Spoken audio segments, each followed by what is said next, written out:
In last class we have discussed the time dispersion parameters. So this is on that. The maximum access delay is nothing but the difference between the last path delay minus the first path delay. So this is the total width of the impulse response. That is what maximum access delay. There can be any number of delays present in the impulse response, but their amplitude level is less than certain threshold. Then you can ignore those impulses and you can consider only them which are exceeding certain threshold. So on that, the last path is something like this, tau L minus 1, and the first path is say tau naught, the delay is. Then the maximum access delay is tau L minus 1 minus or tau naught, and the second parameter is mean access delay. So we have variable number of delays, and the weighted average of them is called as mean access delay. That is in this diagram, this one. Then RMS delay spread is the deviation about the mean value. This is the standard deviation. So that is about, so it is shown like this. So these are the time dispersion parameters we have discussed in the last class. So here you can see the channel impulse response model as a tapped delay line filter. It is like it is shown like a tapped delay line filter.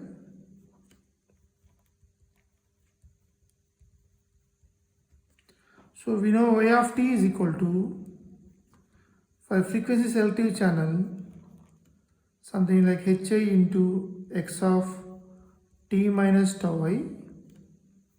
So this equation can be shown as like this.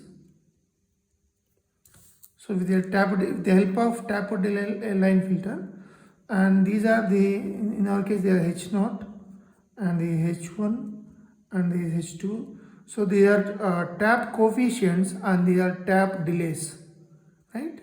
So you can show the y of t, the received baseband signal, as sending the transmitting baseband signal through this filter, and we get the what? The output y of t in this form. It is nothing but like a finite impulse response filter, which is a FIR filter. So you can also model the wireless channel as an FIR filter whose tap coefficients are specified by H0, H1, H2 like that, up to how many. So there will be L number of taps. There will be L number of taps, the number of taps present in the impulse response or present in the filter.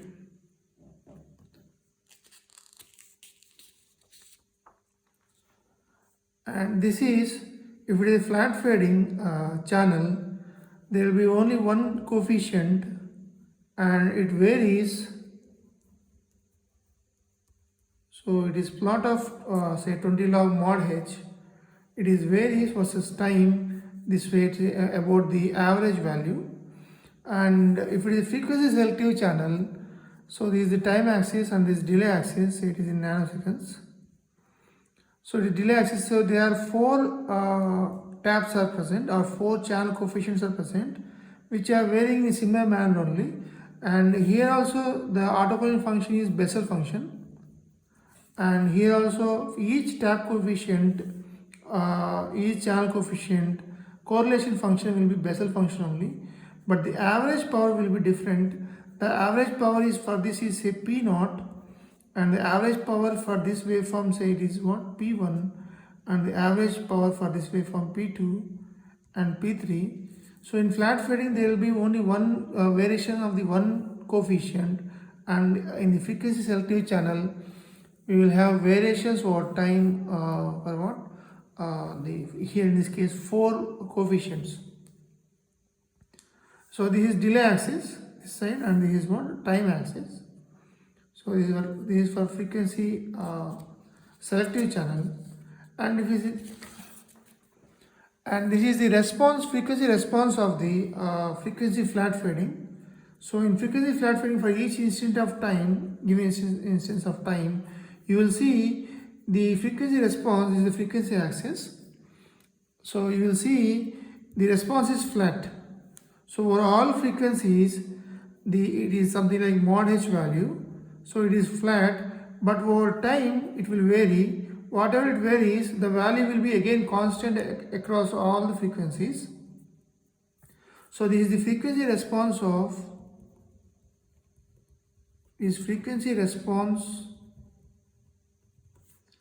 versus time. So frequency response is nothing but Fourier transform of the delay axis. So frequency response means, so we have like this. This is the two-dimensional channel impulse response, and if I take the Fourier transform, it will be h of t comma f, means we are transforming the delay variable. So it is plotted here, mod h of. So in flat fading case, in delay axis there will be only one impulse. So that's why the magnitude will be flat across the all frequencies, and whatever the new value comes across the time, that value will be again constant across all the frequencies. If it was a frequency selective fading selective channel, then in the delay line there will be multiple number of taps, means multiple number of impulses, and you will see something like this. Here also some variations you will observe, not like flat. So there will be time variations will be there, that depends on the velocity of the receiver or Doppler shift of the receiver. And in the frequency selective channel, there will also be variations in the frequency domain that depends on the delay spread of the impulse response, means power delay profile. And if it was a frequency selective fading, the frequency response will not be constant like this over all its frequencies, and there will be variations like this. And we show both frequency variations as well as time variations. So time variations are inherent because receiver is moving at certain velocity, but frequency variations will be there only if their channel is frequency selective channel. So if both frequency as well as time variations are present, you can see this. So it is the plot of mod h of t comma f.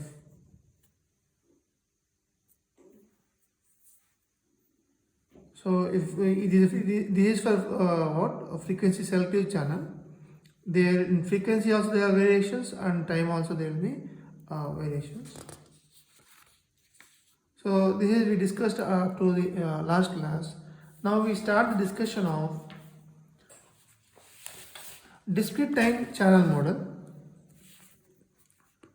Start discussion of discrete time channel model. Why? Because this is only will play the crucial role in detecting the transmitted signals, symbols. So discrete time channel model we are now discussing.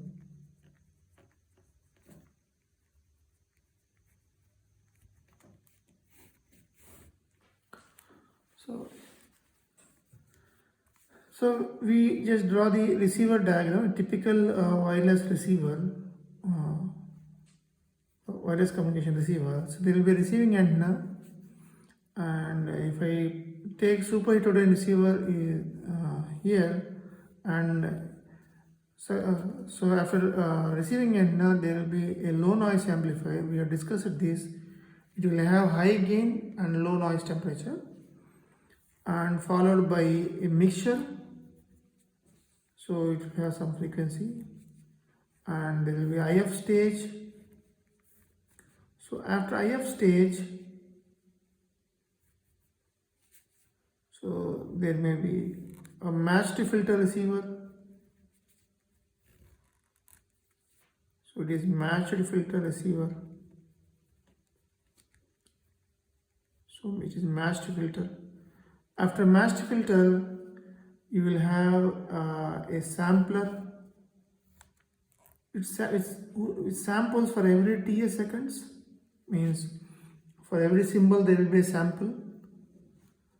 So here it will be a band pass waveform whose carrier frequency will be in the RF range, and here also it will be a band pass waveform and whose carrier frequency will be in IF range. And after matched filter, the output waveform will be in baseband. See, that is what y of t. And after sampler, so up to here it is say a waveform.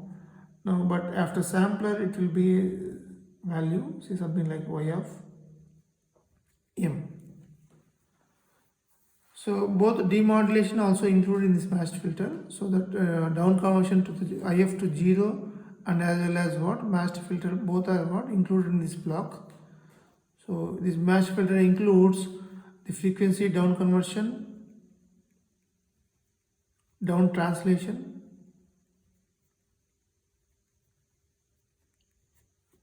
so both are included, frequency down translation, matched filter in this block. And this y of t is what received baseband signal y of t. So y of t we know that can be written like this, y of t is equal to, so we have been writing this for. So this is received baseband waveform is equal to some y equal to 1 to a very large number of paths, n is approaching infinity. So alpha I into e power j phi I, alpha into e power j phi I into x of t minus tau I. So this is what y of t, and so what is x of t is a transmitted baseband waveform. So it is nothing but a sequence of symbols. So a sequence of symbols, and each symbol will have a pulse shape, say some p of t, say baseband pulse shape, and whose duration is ts, which is symbol duration. So actually x of n are actually the complex numbers or their constellation points. So that depends on the input bit sequence. So the x of n are actually a complex number, and the complex number will be transmitted by the what? With the help of a baseband pulse shape. So the baseband pulse shape you can choose for p of t, either sync waveform you can choose, something like this. So p of t, you can choose a sync waveform for baseband pulse shape, and you can also choose a raised cosine pulse, will be similar to actually sync waveform but suppressed side lobes. So it may be a raised cosine pulse, or simply it can also be a rectangular pulse,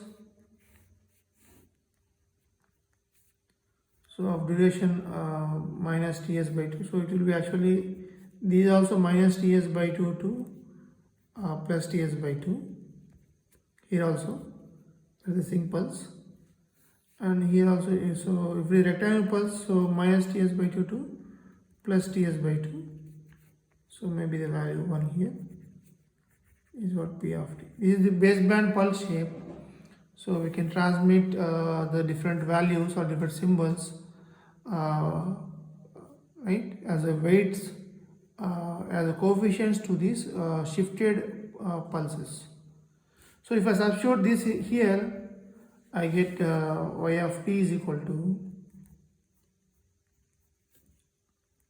so y of t is equal to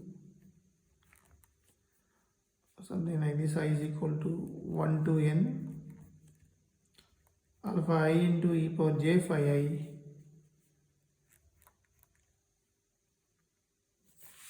if I substitute what this one here, we are writing this one alpha into e power j phi I summation of n x of n p of t minus nts minus tau I. So we can simplify this further and you can write this.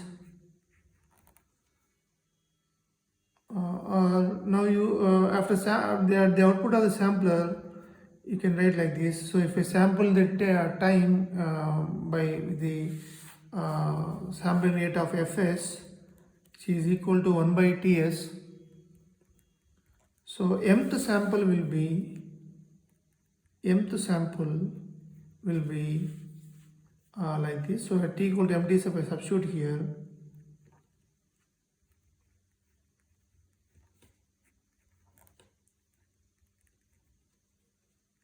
so where n is very large, so alpha I into e power j phi I p of mts minus nts minus tau I. So now if I let m minus n is equal to L, some L, then the summation will be changing to, so either you write mth sample or m into t, specific time instant m into ts. So we are talking about the indexes only, so it is y of m will be equal to mth sample is equal to, so nth so it will be now n axis will be changed, transformed like this, L, then it will be x of m minus L, n equal to m minus L into, I take this as some h of L because I have taken m minus n equal to L, so it will be, so it will be in terms of h of L, where h of L is equal to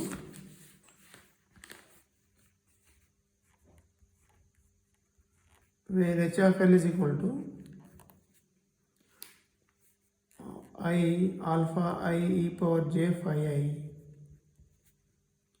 p of, so here we choose for simplicity rectangular pulse, so we will extend the discussion. So it will be LTS minus tau I, so that is h of L, and we got here the output samples are nothing but discrete convolution between two sequences. One is channel, the channel coefficients, which is completely depending on the wireless channel. So they are channel coefficients, and it will be h of L into x of m minus L. So it is a causal system, so the present value will be depending on the present and past. So L will be varying between some 0 to L minus 1. So it's a wireless channel will be nothing but a causal system. So like this, so L equal to 0 to L minus 1. So that is what y of m. Now what are these coefficients if you see? So h of L is equal to, once again writing here, so h of L is equal to, and alpha I e power j phi I and p of LTS minus tau I. So what is p of t if I plot? So p of t is equal to minus ts by 2 to plus ts by 2 is p of t. And if you observe this one, this LTS minus tau I must be in the range of minus ts by 2 to plus ts by 2, otherwise this value will become all the I values of I. So those tau i's which satisfies those propagation delays which satisfies this condition ts by 2 to minus ts by 2, they will be taking part in the, they will only be contributing to the tap coefficient h of L, because p of t is 0 outside ts by 2. So for whichever propagation delays, this LTS minus tau I satisfies, that means this value is between minus ts by 2 to plus ts by 2, those propagation delays and those complex numbers only will be, so for them it will be equal to 1. So if it is so, this p of LTS minus tau I will be equal to 1, and h of L will be h of L will be equal to sum of these complex numbers. So actually I is equal to 1 to n, so I am coming back again to this one, that here I just you can simplify this condition to like this. So I'm now coming specific to tau I. If I write this, rearrange this condition, I get this like this. Tau I is Ts, so LTS minus plus Ts by 2, and this side LTS minus Ts by 2. So for example, if you are finding, so here it is L is starting from 0 to L minus 1. If I am finding the tap coefficient of h of 0, so actually our impulse response will be there between 0 to some tau max. And those delays which are nearby 0, means which are minus Ts by 2 to plus Ts by 2. So for h of 0, L will be equal to 0, and the condition for tau I to contribute to h of 0 will be, so minus Ts by 2 to plus Ts by 2. So for those delays, out of this n delays, there will be some of the delays which are what? In the range between minus Ts by 2 to plus Ts by 2. These delays will be actually contributing for what? This h of 0. So h of 0 will be writing I is equal to say 1 to n naught alpha I into e power j phi a. So only for only these n naught number of the delays which are falling in this window of time, then that will be contributing for what? H of 0. Similarly, you can find, so you will have a sample in this impulse response, discrete impulse response at h of 0, and similarly you can find for h of 1. So h of 1 means, so the delay condition will be, so L equal to 1 here, and Ts, so it will be those delays which are falling between Ts by 2 to, it will be 3 Ts by 2. So from here, if it is 1 means, h of, for L equal to 1 means this next sample of this impulse response will be at what? Will be at some Ts duration, Ts location. So this is actually, this is h of 0, and all these delays which are between Ts by 2 to 3 Ts by 2, they will be contributing for what? H of 1. So there will be I is equal to n naught plus 1 to n1 alpha I into e power j phi a. So this is the count of n1 minus n0 minus 1 is a count which are falling in the window of Ts by 2 to 3 T by 2. So the sum of these complex numbers will become now h of 1. Similarly, if you want to find h of 2, so if you want to find, similarly if you want to find h of 2, so for h of 2 is the count, that is I is equal to n1 plus 1 to n2. So this n2 minus n1 minus 1 number of the delays or paths for having delays what in the window of, so when L equal to 2, this condition can be written now as 3 Ts by 2 to 5 Ts by 2. So from here, so L equal to 2 means the next will be at 2 Ts. Somewhere here 2 Ts, and this tap coefficient will be contributed by all the delays between 3 Ts by 2 to, for all those delays, this P of LTS minus tau I will be equal to 1, and that h of 2 is nothing but sum of all these complex numbers. So like this. So it is simply actually, so if there is a channel impulse response something like up to tau max, so there will be so in discrete time channel impulse response a sample will be at the zero at zero axis delay, and there will be another sample of the impulse response will be at tau max, sorry, at ts. The other one will be at 2ts, like this, and it will go up to here, and there is tau max here, so it is 3ts, and you take one more, just the next value for what, tau max. So all are equally spaced. The impulses in the discrete time channel discrete time impulse response, channel impulse response, all the impulses are equally spaced, means the gap between the sample to sample is ts. So what I mean to say here is, if you want to find the count or length of the impulses present in the channel impulse response, in discrete time channel impulse response, is nothing but take tau max by tau max and divide by ts. It means that is equal to actually 1 by ts means the sampling frequency or symbol rate, because sampling frequency, so we take each sample for every symbol, so sampling frequency, so fs sampling frequency we can, so sampling frequency at the output of matched filter can be taken as actually symbol rate,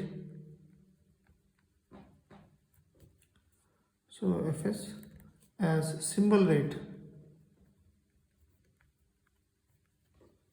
For each symbol, for each sample there will be a symbol, so it is 1 by t is equal to fs, so fs into tau max is nothing but the length of the so L, the L is what, the count of the samples present in the impulse response.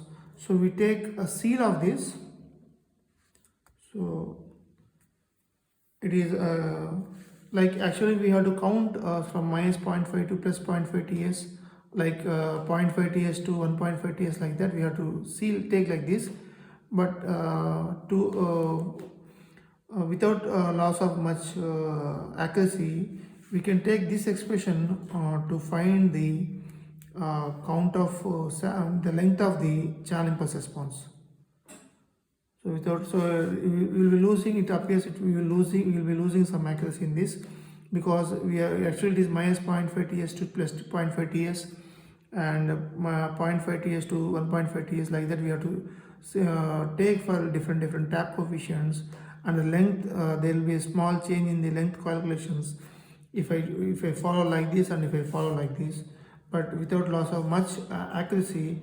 So we will follow that to find length of the channel impulse response as tau max by ts, which is actually sampling frequency times tau max seal number. So if it is 6.8, you can take 7, like that. So that is about discrete time channel impulse response. And so you can write like this actually. So h of n is equal to summation of L is equal to 0 to L minus 1, h of L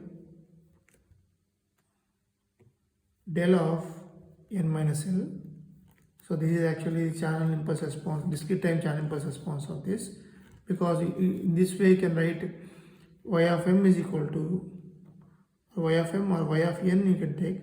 So discrete time signal like y of n is equal to h of n convolution with x of n. So this is our discrete time channel impulse response model. So the count, how to find the count we have discussed. The count is 0 to L minus 1 means L, that is the length of the channel impulse response. How to find this, that is what we discussed here. So that is the end of this one. Thank you.